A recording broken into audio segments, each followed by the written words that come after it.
بسم الله الرحمن الرحيم ضربت عليهم الذلة والمسكنة وباءوا بغضب من الله ذلك بأنهم كانوا يكفرون بآيات الله ويقتلون النبيين بغير الحق ذلك بما عصوا وكانوا يعتدون صدق الله العظيم. سامعین محترم اور معزز ساتھیوں، اللہ تعالیٰ نے ہمیں اور آپ کو مسلمان بنایا، اس پر ہمیں شکر ادا کرنا چاہیے۔ دنیا میں تین بڑی قوم میں سے سب سے پہلی قوم یہودیوں کی تھی، اور اللہ نے ان کو بڑی بڑی نعمتوں سے نوازا تھا، جس کا ذکر میں نے پہلے کیا۔ ہزاروں لاکھوں انبیاء اس قوم میں پیدا ہوئے۔ حضرت موسیٰ علیہ السلام اتنے بڑے پیغمبر وہ بنی اسرائیل میں پیدا ہوئے۔ حضرت عیسیٰ علیہ السلام بنی اسرائیل کے آخری پیغمبر، وہ بھی بڑے پیغمبر۔ اور اس بیچ میں پھر ہزاروں پیغمبر آئے، حضرت سلیمان علیہ السلام، حضرت داؤد علیہ السلام، حضرت زکریا علیہ السلام، حضرت یحییٰ علیہ السلام۔ یہ سارے بڑے پیغمبر یہودیوں میں مبعوث ہوئے، لیکن ان کی فطرت میں ایک چیز تھی ہمیشہ سے، نبیوں کی نافرمانی کرنا۔ نبی اگر ان کے خواہش کے خلاف کوئی بات کر رہے ہیں تو نبیوں کو قتل کر دینا، نبیوں کو ملک سے باہر کر دینا، یعنی ایک انسان دوسرے انسان کو قتل کرے یہ بھی بڑا گناہ ہے، لیکن کوئی پیغمبر کو قتل کر دے یہ تو اس سے بڑا گناہ ہے۔ اور اس کائنات میں اس سے بڑا گناہ نہیں ہو سکتا شرک کے بعد کہ آدمی پیغمبر کو قتل کر دے، خدا کے میسنجر کو انسان کیا کر دے؟ قتل کر دے۔ یہ حرکتیں اس قوم نے کیا، اللہ تعالیٰ ان کو موقع دیتے رہے، لیکن جب موسیٰ علیہ السلام کی انہوں نے مخالفت کی پورے طور سے اور ان کے دین کی مخالفت کی، تورات میں انہوں نے تبدیلی کی، تو اللہ نے ان کو ان کے ملک سے نکال دیا، دشمن قوم کو ان پر مسلط کیا۔ بخت نصر بادشاہ کو جب اللہ نے مسلط کیا تھا عیسیٰ علیہ السلام کے آنے سے پہلے، جب انہوں نے عیسیٰ علیہ السلام کے خلاف سازش رچی تو اس کی وجہ سے اللہ تعالیٰ نے پورے یورپ والوں کو ان کے خلاف کھڑا کر دیا، اور پھر دوبارہ ان کو ان کے ملک سے نکالا گیا، جس کا ذکر اللہ نے قرآن میں کیا۔ اور پھر تیسرے نمبر پر جب انہوں نے ہمارے نبی صلی اللہ علیہ وسلم کی مخالفت کی تو ان کو دنیا سے پھر نکالا گیا، پھر ان کا اپنا کوئی وجود دنیا کی کسی خطے میں آج تک نہیں ہو سکا۔ اور کیسے ہو سکتا ہے؟ جس کو ہمارے نبی نے نکالا ہو دنیا اس کو پناہ کیسے دے سکتی ہے؟ ہمارے نبی نے اگر کسی کو دھتکار دیا ہو تو دنیا کبھی بھی اس کو پناہ نہیں دے سکتی ہے۔ اللہ کے نبی رحمت للعالمین ہونے کے باوجود کسی کو اس طریقے سے نہیں نکالا ہے ملک سے جس طریقے سے ان یہودیوں کو نکالا ہے۔ اور یہی وجہ ہے کہ پورے قرآن کریم میں اگر آپ قرآن کا مطالعہ کریں گے تو اللہ تعالیٰ کبھی بھی کسی سے دشمنی کا حکم نہیں دیتے ہیں۔ بھائی انسان سے دشمنی کیوں رکھے گا؟ اور ہم تو ہمیشہ ان چیزوں کو بیان کرتے ہیں نا کہ اسلام رواداری سکھاتا ہے، پیار اور محبت سکھاتا ہے، لیکن اس کے باوجود بھی قرآن کریم میں سب سے زیادہ یہودیوں کو اپنا دشمن سمجھنے کی بات کی گئی ہے۔ آخر اس کے پیچھے راز کیا ہے؟ ایک طرف تو قرآن نے شیطان کے بارے میں کہا کہ یہ تمہارا کھلا ہوا دشمن ہے، تو شیطان سے بچنا ہے۔ کبھی نفس کے بارے میں کہا کہ یہ تمہارا کھلا ہوا دشمن ہے، ہمیں نفس سے بھی بچنا ہے، لیکن اس سے کہیں زیادہ سخت الفاظ کے ساتھ اللہ تعالیٰ نے یہ فرمایا کہ یہودی تمہارے دشمن ہے۔ چنانچہ ایک جگہ پر اللہ نے فرمایا لَتَجِدَنَّ أَشَدَّ النَّاسِ عَدَاوَةً لِلَّذِينَ آمَنُوا، کہ تم لوگوں میں سب سے زیادہ سخت مسلمانوں کے دشمن یہودیوں کو پاؤ گے۔ تو اس سے یہ پتہ چلا کہ یہودی ہمارے اسی طریقے کے دشمن ہیں جس طریقے سے شیطان ہمارا دشمن ہے. جیسے شیطان سے بچنا ضروری ہے، اس کے تدبیروں سے بچنا ضروری ہے، ایسے یہودیوں کے مکر و فریب سے بھی بچنا ضروری ہے.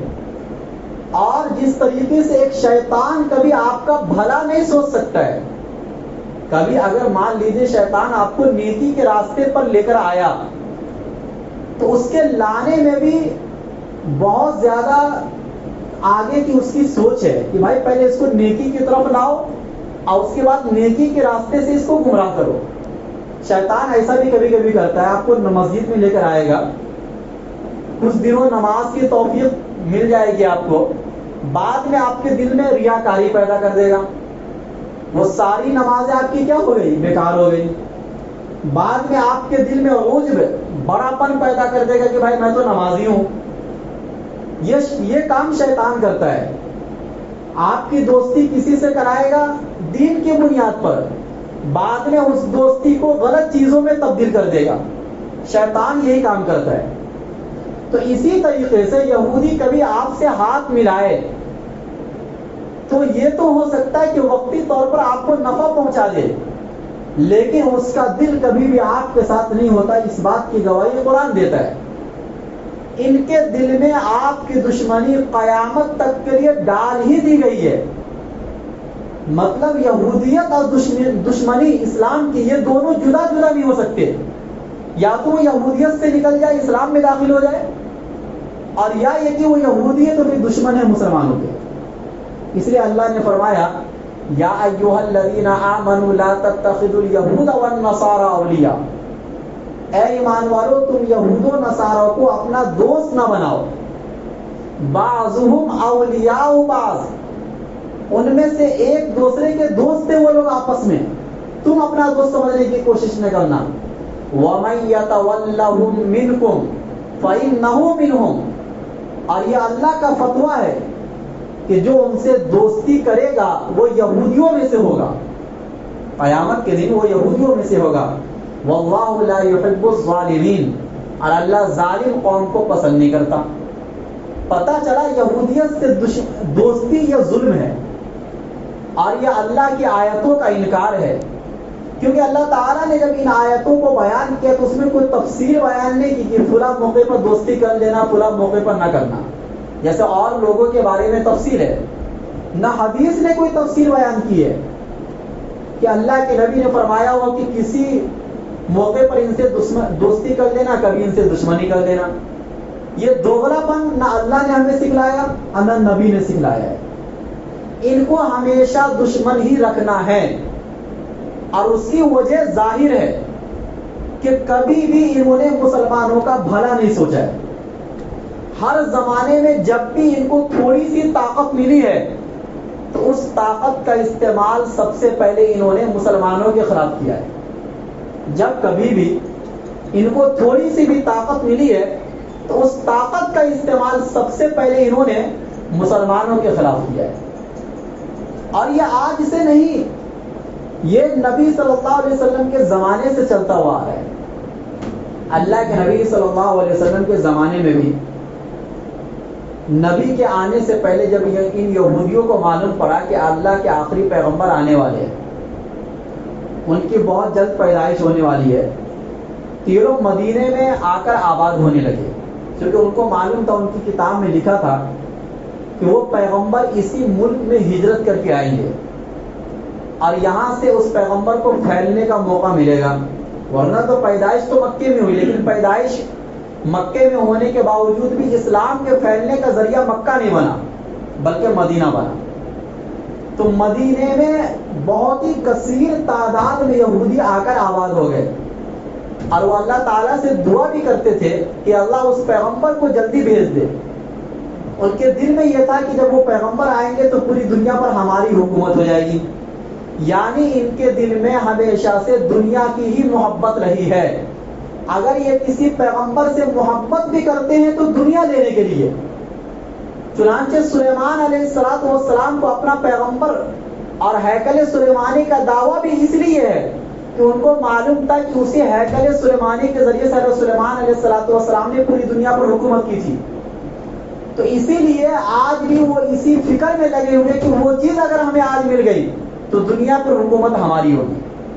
تو پیسوں کی لالچ، دنیا کی محبت ان کے دل میں سب سے زیادہ ہے. اور یہ بات بھی قرآن نے کہا ہے. سورہ بقرہ میں اللہ نے فرمایا لَتَجِدَنَّ أَحْرَصَ النَّاسِ عَلَى حَيَاةٍ، کہ دنیا کے سب سے زیادہ حریص لوگوں میں تم ان کو پاؤ گے. ان کی اگر ایک جان اگر جا رہی ہے تو ہماری 100 جان ہے ان کی ایک جان ان کی نظر میں، یعنی بہت قیمتی ہوتی ہے. ان کو دنیا اتنا پسند ہوتا ہے جس کا آپ اندازہ نہیں لگا سکتے. قرآن میں اللہ نے فرمایا کہ اگر ان کو یہ اختیار دے دیا جائے کہ تم کو 100 سال کی زندگی دیتا ہوں یا 1000 سال کی زندگی دیتا ہوں تو یہ 1000 سال کی زندگی کو پسند کر دیں گے. لیکن اللہ نے اس کا جواب دیا کہ کیا اگر ان کی عمر 1000 سال کر دی جائے تو اللہ کا عذاب ان سے اللہ کا عذاب ان کے پاس نہیں آئے گا؟ پھر بھی آئے گا. موت تو پھر بھی آنی ہے، قیامت کے دن تو میرے پاس ان لوگوں کو آنا ہی ہے. تو ان کو لمبی عمر کی خواہش ہوتی ہے، یہ ان کے دلوں کی فطرت ہے یہودیوں کی. اسی طریقے سے یہ دنیا کے سب سے زیادہ حریص ہوتے ہیں. یہ مال کے لالچی قوم ہوتے ہیں. لالچ کی بنیاد پر مال کے اتنے حریص ہوتے ہیں کہ پوری دنیا کو انہوں نے سود میں ملوث کر دیا. سود میں ملوث ہے. اب بینک کا سارا نظام آج ان کے ہاتھ میں ہے. حالانکہ یہ دنیا کی سب سے غریب قوم تھی دنیا کی دوسری جنگ عظیم کے بعد. لیکن یہ ہر زمانے میں اپنے دماغ کا استعمال کرتے ہیں. ان کے پاس پیسہ نہیں تھا، لوگوں کو انہوں نے بیوقوف بنایا کہ 1 لاکھ روپیہ آپ ہمیں دو، 10 آدمی جمع کرو. کتنے ہو گئے؟ 10 لاکھ روپیہ ہو گئے. جب تم میں سے کسی کو ضرورت پڑے گی 2 لاکھ کی تو 2 لاکھ روپیہ لے کے چلے جانا، لیکن بعد میں جب واپس کرنا تو 3 لاکھ واپس کرنا. پیسے بھی ہمارے، قرض جو دے رہے ہیں ہم وہ انہی کے پیسے سے ان کو قرض دے رہے ہیں، لیکن جب واپس لوٹائیں گے تو ڈبل. تو اس میں فائدہ کس کا ہوا؟ بینک میں رکھنے والوں کا تو کوئی فائدہ نہیں ہوا نا. فائدہ تو وہ ہوا جن کے ہاتھ میں اس کی بات ڈور ہے اور جو اس نظام کو سنبھال رہے ہیں. ایک تو آپ تو گناہ میں بھی ملوث ہوئے سودی نظام میں. اگر کوئی مسلمان آج کے زمانے میں سودی نظام اور اس کا کاروبار کر رہا ہے یا کسی بھی درجے میں وہ سود کھا رہا ہے تو یہ سمجھیے کہ فلسطینی بچوں کے مارنے میں اس کا بھی 1 روپیہ شامل ہو رہا ہے. کیونکہ سود کا کوئی بھی پیسہ یہودیوں کے پاس سب سے پہلے پہنچتا ہے اور اس کے بعد وہ پوری دنیا میں جاتا ہے. اگر آپ اس کے ماہرین سے پوچھیں گے جو بینک کے ماہرین ہیں اور جو دنیا میں ان چیزوں کے ریسرچ جو کرتے رہتے ہیں، آپ ان سے پوچھیں تو وہ ساری حقیقت کھول کر آپ کے سامنے رکھیں گے کہ کس طریقے سے یہ دنیا میں سب سے بڑے مالدار بنے. کہ انہوں نے بینک کے نظام کو سب سے پہلے انہوں نے عیسائیوں کو بیوقوف بنایا، پھر عیسائیوں کے بعد انہوں نے مسلمانوں کو بیوقوف بنایا، اور بیوقوف ایسا بنایا کہ بس عیسائی بھی اور مسلمان بھی دنیا کے حریص ہو گئے. اور اب ان کو یہی چاہیے کہ بس پیسہ کسی بھی طریقے سے آنا چاہیے، چاہے وہ حلال ہو یا حرام ہو. پیسوں کی محبت کو انہوں نے دنیا والوں کے دلوں میں ڈال دیا جیسے ان کے دلوں میں تھی. تو بہرحال یہ دنیا کے سب سے زیادہ حریص ہوتے ہیں، یہ مسلمانوں کے سب سے بڑے دشمن ہوتے ہیں. تو اللہ کے نبی صلی اللہ علیہ وسلم کے زمانے میں بھی وقتاً فوقتاً ان کی دشمنی ظاہر ہوئی. پہلے تو یہ نبی پر ایمان لانے کے لیے آئے تھے مدینے میں. جب اللہ کے نبی مدینے میں آئے تو تینوں قبیلوں کا سب سے بڑا سردار تھا عبداللہ بن ابی بن سلول. اس کو سرداری ملنے والی تھی مدینے کی. لیکن جب اللہ کے نبی مدینے میں آئے تو اللہ کے نبی کا پلڑا بھاری ہو گیا. لوگوں نے آپ کو مدینے کا امیر بنا دیا. اس کی سرداری کیا ہو گئی؟ چلی گئی. اسی دن سے اس کے دل میں دشمنی آ گئی. لیکن کرے تو کیا کرے؟ بظاہر اسلام لے کر آ گیا یہ کہ ادھر سے بھی فائدہ ہو ادھر سے بھی فائدہ ہو. اللہ کے نبی نے تمام یہودیوں سے معاہدہ کیا کہ دیکھو ہم مدینے میں امن کے ساتھ رہیں گے، سکون کے ساتھ رہیں گے. اگر کوئی مدینے پر حملہ کرے گا تو ہم سب مل کر ان سے لڑیں گے. آپ کو کوئی تکلیف پہنچے گی تو ہم آپ کا ساتھ دیں گے، ہمیں کوئی تکلیف پہنچے گی تو آپ ہمارا ساتھ دیں گے. یہ یہودیوں کے ساتھ معاہدہ ہوا تھا اور اس معاہدے کو انہوں نے مانا بھی، دستخط بھی کیے. کچھ مہینے تک یہ سلسلہ چلا. لیکن غزوہ بدر جب ہوا تو اس کے بعد یہودی کا ایک قبیلہ بنو قینقاع، یہ ایک مالدار قبیلہ تھا، اور یہ لوگ لوہار بھی تھے، ہتھیار بنایا کرتے تھے یہ لوگ. تو سوچئے کتنی بڑی طاقت ہوگی ان کی.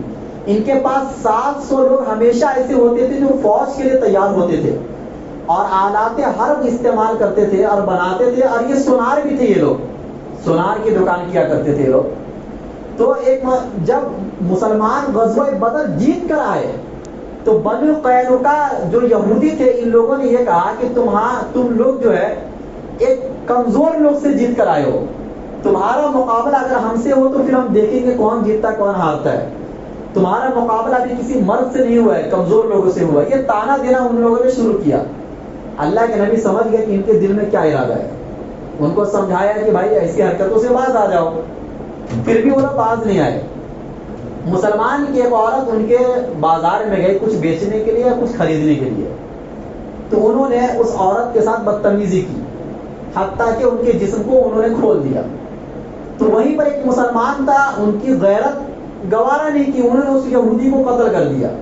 تو یہودی نے بھی اس مسلمان کو قتل کر دیا. دونوں طرف سے قتل ہو گیا. اللہ کے نبی صلی اللہ علیہ وسلم تک یہ بات پہنچی. اللہ کے نبی صلی اللہ علیہ وسلم صحابہ کی بھی غیرت گوارا نہیں کی، چنانچہ ان کے گھروں کا محاصرہ کیا اور کہا 10 دن تک تمہارے پاس ٹائم ہے، تم مدینہ چھوڑ کر چلے جاؤ. ان کی حرکتیں ایسی ہوتی تھی کہ ان سے نہ کوئی لڑائی تھا نہ کچھ، لیکن دیکھیے حرکتیں اور سازشیں کیسی ہیں ان کی کہ مسلمان غزوہ بدر جیت کر آ رہے ہیں تو تانے دے رہے کہ تمہارا مقابلہ کسی مرد سے نہیں ہوا ہے، تم ایک کمزور قوم سے جیت کر آئے ہو. بہرحال ان کو بھاگنا پڑا مدینہ چھوڑ کر. پھر اس کے بعد غزوہ احد ہوا. مسلمانوں کو بظاہر شکست ہوئی، بظاہر، حقیقت میں شکست نہیں کہا جائے گا لیکن بظاہر شکست ہوئی. تو دوسرا قبیلہ بنو نذیر، جس کے نام پر پوری ایک سورت ہے، سورت الحشر، اس کا نام سورت بنی نذیر بھی ہے، 2 نام ہے اس کے. وہ پوری سورہ اسی یہودی قبیلے کے اوپر اتاری گئی ہے. تو ان لوگوں نے یہ تھوڑے پہلے ڈر کے رہتے تھے، لیکن جب غزوہ احد میں مسلمانوں کی تھوڑی سی شکست ہوئی تو ان لوگوں نے اپنا سر ابھارا اور پھر کہنا شروع کر دیا کہ بھائی ہم تو طاقتور ہیں، یہ لوگ مسلمان اب کمزور ہو گئے ہیں، اب ہمیشہ یہ ہارتے رہیں گے اسی طریقے سے، نعوذ باللہ. اتنے آگے بڑھ گئے کہ نبی کو قتل کرنے کی سازش کرنے لگے. جہاں مکہ کے لوگ قتل کرنے کی سازش کرتے تھے، اب یہ مدینے میں یہودی لوگ یہ حرکتیں کرنے لگے. اچھا، مکہ کے جو مشرکین تھے وہ بھی جو ایسی حرکتیں کرتے تھے نا، وہ بھی یہودیوں کے کہنے پر. آپ جب تاریخ کا مطالعہ کریں گے، سورہ کہف جو قرآن میں ہے وہ مکی صورتیں ہیں، اور اس میں 3 سوال کا جواب ہے. 3 سوال کا، روح کے بارے میں سوال ہے کہ روح کیا چیز ہے، اور اسی طریقے سے ذوالقرنین بادشاہ کے بارے میں سوال ہے، اور اصحاب کہف کے بارے میں سوال ہے. یہ 3 سوال بھی کفار مکہ نے اللہ کے نبی سے کیے تھے، یہ جانچنے کے لیے کہ پیغمبر ہے کہ نہیں. کس کے کہنے پر؟ یہودیوں کے کہنے پر. اور یہ یہودی ہمیشہ بھڑکاتے تھے، حالانکہ اللہ نے قرآن کریم میں کہا کہ تمہارے پاس تورات ہے، تمہارے پاس انجیل ہے، اور اس کے مطابق یہ صحیح میں پیغمبر ہے. یہ یہودی اور کرسچن اس زمانے کے سمجھتے تھے کہ یہ اللہ کے پیغمبر ہے، یہ برحق دین لے کر آئے ہیں. اس کے باوجود نہ خود ایمان لائے، اور جو مکہ کے لوگ جو ایمان لانے والے تھے ان کو بھی بھڑکا کے رکھتے تھے. تو وہاں پر بھی جو قتل کی سازشیں ہوئی ہیں اور جو کچھ بھی لڑائیاں ہوئی اللہ کے نبی اور کفار مکہ کے درمیان، وہ یہودیوں کے کہنے پر ہوئی ہے. یہودی اتنے بیکار قوم تھے کہ انہوں نے ان مشرکین کے خداؤں کو مان لیا تھا، اللہ کا انکار کر کے، اللہ کے نبی کو تکلیف دینے کے لیے اللہ تک کا انہوں نے انکار کیا ہے. تو بہرحال مدینے میں اس بنو نذیر قبیلے نے اللہ کے نبی کے قتل کی سازش کی. اللہ کے نبی کو کسی وجہ سے ان کے قبیلے میں جانے کی ضرورت پڑی، تو ان لوگوں نے یہ مشورہ کیا کہ اللہ کے نبی کہیں پر آرام کرنے کے لیے بیٹھے ہوئے تھے کسی چھت کے نیچے. تو ایک آدمی کو کہا کہ تم چھت کے اوپر جاؤ پتھر لے کر اور نعوذ باللہ اللہ کے نبی کے اوپر گرا دو. یہ ہمیشہ پتھر ہی پھینکتے ہیں، ان کے پاس اتنی طاقتیں نہیں ہوتی کہ کسی میدان میں آ کر مقابلہ کرے. چنانچہ پیٹ پیچھے پتھر پھینکنے کی سازش انہوں نے کی. حضرت جبرائیل امین آئے اور انہوں نے بتلا دیا کہ ان کی ایسی ایسی سازشیں ہیں. اللہ کے نبی وہاں سے ہٹ گئے. اگلے دن پھر ان کے قبیلوں کا محاصرہ کیا کہ اب آپ کو یہاں سے جانا ہے. مدینہ چھوڑ کر، ورنہ جو جہاں نظر آئے گا اس کو قتل کر دیا جائے گا. تو ان کے ساتھ دوسرے یہودیوں کے قبیلے، انہوں نے کہا کہ آپ چھوڑ کر مت جاؤ، ہم تمہارے ساتھ ہیں. اور بھی لوگوں نے کہا کہ ہم تمہارے ساتھ ہیں، جو ہوگا دیکھا جائے گا. چنانچہ یہ لوگ اڑے رہے اپنی بات پر. اللہ کے نبی صلی اللہ علیہ وسلم نے کہا اب آخری موقع ہے، ورنہ تم سب کو پکڑ پکڑ کے قتل کر دیا جائے گا. اور ان کا ساتھ دینے کے لیے ان میں سے کوئی بھی نہیں آیا جو اس سے پہلے دعوے کیے تھے.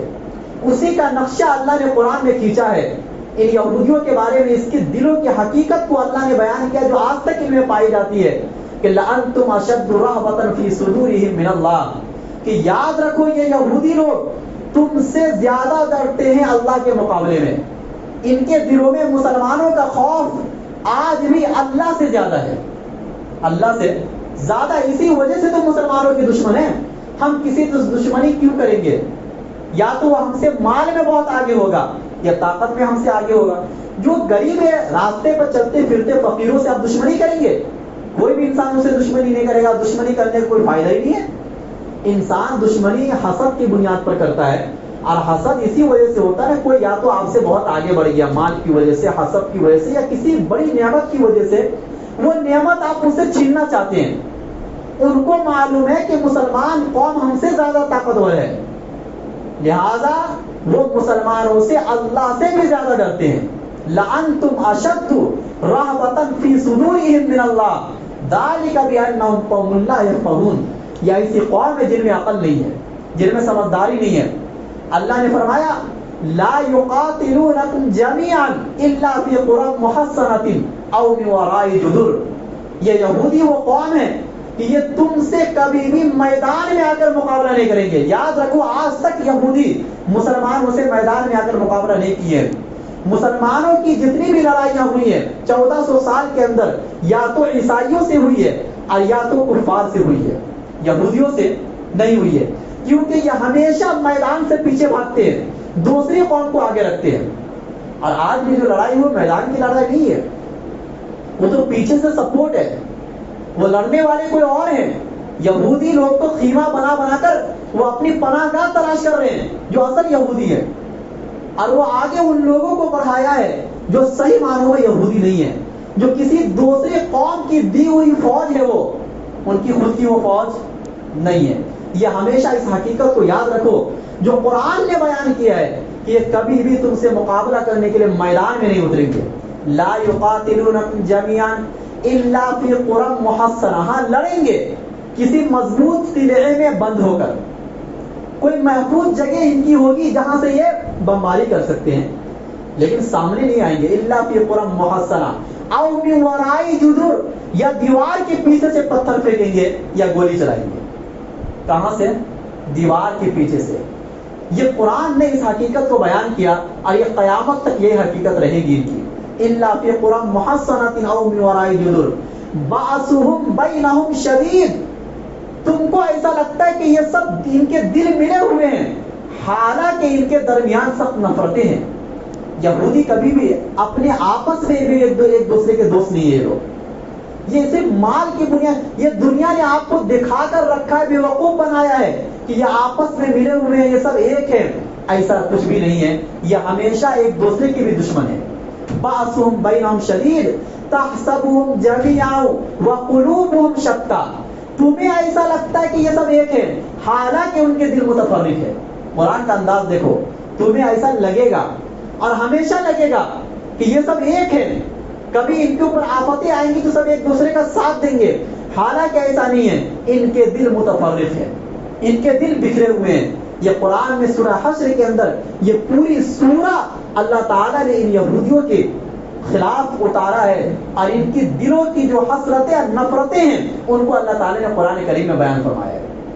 تو اللہ تعالیٰ نے فرمایا بنی نذیر کے بارے میں بتا رہا تھا کہ ان کو بھی اللہ کے نبی نے مدینے سے باہر کیا.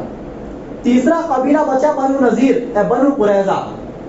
غزوہ احزاب کے بعد اس قوم کو بھی اللہ کے نبی نے مدینے سے باہر کیا، کیونکہ اللہ کے نبی کو معلوم تھا کہ ان یہودیوں کی فطرت ہی ہے خبیث. یہ کبھی بھی امن اور چین کے ساتھ یہ نہ رہتے ہیں نہ دنیا والوں کو رہنے دیتے ہیں. یہی وجہ ہے کہ آپ دنیا کے نقشے کو اٹھا کر دیکھ لو، دنیا کا کوئی بھی ملک ان کو اپنا ملک دینے کو تیار نہیں ہے. کوئی بھی ملک آج تک اور ہر زمانے میں اللہ ایسے ایسے لوگوں کو ان پر مسلط کیا ہے جو ان کو ان کی جو ٹوٹی پھوٹی بھی حکومت تھوڑی بہت جمع بھی ہو جاتی ہے اس کو اللہ برباد کر دیتے ہیں, ختم کر دیتے ہیں. جو تھوڑا بہت امن ان میں آ جاتا کہ بھائی چلو رہنے کے لیے تھوڑی سی جگہ مل گئی ہے, ان کی غلط حرکتوں کی وجہ سے اللہ اس امن کو برباد کر دیتے ہیں, اللہ اس امن کو ختم کر دیتے ہیں. چونکہ اللہ نے قرآن میں فرمایا ہے کہ قیامت تک کے لیے اللہ کا یہ فیصلہ ہے کہ یہ کبھی بھی اکٹھے جمع نہیں ہو سکتے. وَقَطَّعْنَاهُمْ فِي الْأَرْضِ أُمَمًا, اللہ نے ان کو پوری زمین میں بکھیر دیا ہے. یہ کسی ملک میں جا کر کما تو سکتے ہیں, رہ تو سکتے ہیں, لیکن مکمل ان کا اپنا ایک ملک یہ قیامت تک نہیں ہو سکتا ہے. جب دنیا کی کسی قوم نے ان کو ملک نہیں دیا تھا تو مذہب کی بنیاد پر لوگوں کو بہکا کر کہ بھائی فلسطین اور مسجد اقصی یہ ہمارے پیغمبر کی بنائی ہوئی مسجد ہے, حضرت سلیمان نے بنایا تھا, ان کو گمراہ کر کے, یہودیوں کو گمراہ کر کے تھوڑی سی جگہ انہوں نے حاصل کی تھی, اور وہ بھی غاصبانہ زمین اور لوٹ مار کر کے آج بہت سے بڑے حصے پر وہ پھیل گئے. یہ کیسے پھیلے؟ یہ کسی بڑی طاقت کے نتیجے میں پھیلے, ورنہ ان میں اتنی طاقت نہیں تھی کہ اتنا پھیل جاتے. اللہ نے قرآن میں کہا ضربت علیہم الذلہ, اللہ نے ذلت کا تھپا ان پر لگا دیا, یہ ہمیشہ ذلیل ہوں گے. دنیا کی ہر قوم ان کو ذلیل ہی سمجھے گی, عزت دار نہیں سمجھے گی. اینما ثقفوا, جہاں بھی یہ رہیں. ہاں, دو باتوں کی وجہ سے یہ دنیا میں رہ سکتے ہیں, الا بحبل من اللہ وحبل من الناس, یا تو یہ اللہ کا کوئی عہد و پیمان لے لے یعنی اسلام میں داخل ہو جائے تو ان کو امن مل جائے گا, وحبل من الناس, یا لوگوں کے سہارے یہ زندہ رہ سکتے ہیں جیسے آج ہے. یہ لوگ, یہ قرآن نے پہلے بیان کر دیا ہے وحبل من الناس کہ لوگوں کے سہارا لے کر یہ زندہ رہ سکتے ہیں. وضربت علیہم المسکنہ, اور ذلت کا تھپا یعنی غریبی کا تھپا ان کے اوپر لگا دیا اللہ نے. یہ ہمیشہ غربت کا رونا روتے رہیں گے. یہ کتنے بھی پیسے کما لے, پیسوں کی وجہ سے ان کو نہ عزت مل سکتی ہے اور نہ ان کے دلوں کو اطمینان مل سکتی ہے. اللہ نے فرمایا یہ ذلت کا تھپا ان پر کیوں لگا؟ اس لیے کہ یہ لوگ نبیوں کو قتل کرتے تھے. یہ لوگ کیا کرتے, ان کا سب سے بڑا جرم کیا تھا؟ کفر کے بعد سب سے بڑا جرم ان کا یہ تھا کہ یہ ہمیں قتل کرے تو یہ کوئی تعجب والی بات نہیں ہے, انہوں نے تو نبیوں کا قتل کیا ہے. ایک نبی نہیں, ہزاروں نبیوں کا ان لوگوں نے قتل کیا ہے. تو آج کے زمانے میں کسی بچوں کا اگر یہ قتل کر رہے ہیں تو یہ تعجب والی بات نہیں ہے, یہ ہمیشہ ہر زمانے میں ایسے ہی رہتے ہیں. اس لیے دنیا کی ہر قوم نے اس کو اپنے ملک سے نکالا ہے, اور جب بھی کسی کو ان کو مارنے کا موقع ملا ہے تو مکمل طور سے مارا ہے. جب بھی کسی قوم کو یہودیوں کے خلاف طاقت ملی ہے اور ان کو مارنے کا موقع ملا ہے تو مکمل طور سے مارا ہے ان کو, ہر زمانے میں. یہ تاریخ آپ اٹھا کر دیکھ لیجئے.